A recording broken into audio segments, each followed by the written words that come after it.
Another guy that came to mind,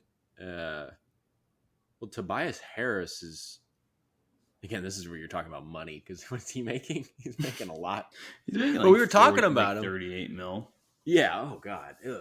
That makes me want to just skip to the last guy I have here. But we did talk about a potential Tobias Harris trade last season, or last offseason rather. Then also brought in Thibault. That's very true. Yeah, I didn't even think about that.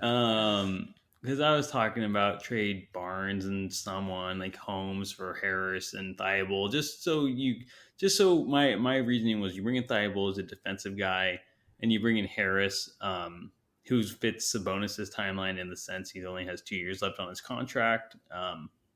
And I didn't know how the Kings were going to do this year. I'm like, maybe they need that extra piece so they can really convince Sabonis to stay once his extension's up. Now it's not like, okay, well, they were the 3rd seed last year, probably going to improve next year, hopefully.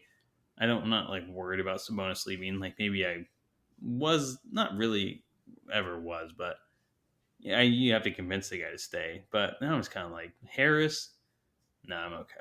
Even if he only has 1 year left on his contract, but I don't know. He doesn't fit the timeline. I don't know.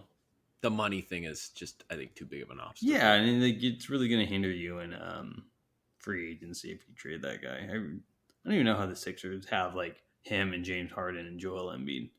I don't know how teams do it. I don't understand Cap. He's like 32, dang. I mean, that's another thing too. He shot, he's about Barnes. Shot 39 from 3, 14 points a game. About the same age as Barnes. He's 30. He'll be 31 next season. Yeah, you'd be better off signing Barnes. Might as well just get Barnes. Better veteran. Yeah. Just, I don't know. I wouldn't be like totally upset if they got him.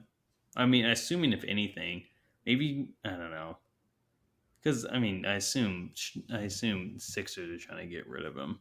And you could probably get something back for him. But he is on an expiring deal, which at least that, right? At least he's on an expiring deal for when Sabonis' contract's up, and he's still a decent player and can be plugged in and be a plus player on the team. True. So I'm not totally against it, but it will limit you in free agency this year. But at least he's off the books next year, and maybe you can get rid of Holmes' contract in the meantime, and maybe they can send you something over with it too. You want us to take on $40 million? Like, well, what else are you giving us? So it's kind of interesting. Yeah. I don't know if Philadelphia would want to take that money, but you get a third team involved. At that point, anything can happen. Yeah. That's honestly how I feel. Whenever you get a third team involved or whenever you throw a stack of second round picks, I just feel like anything can happen. Yeah. The second round pick, it's crazy.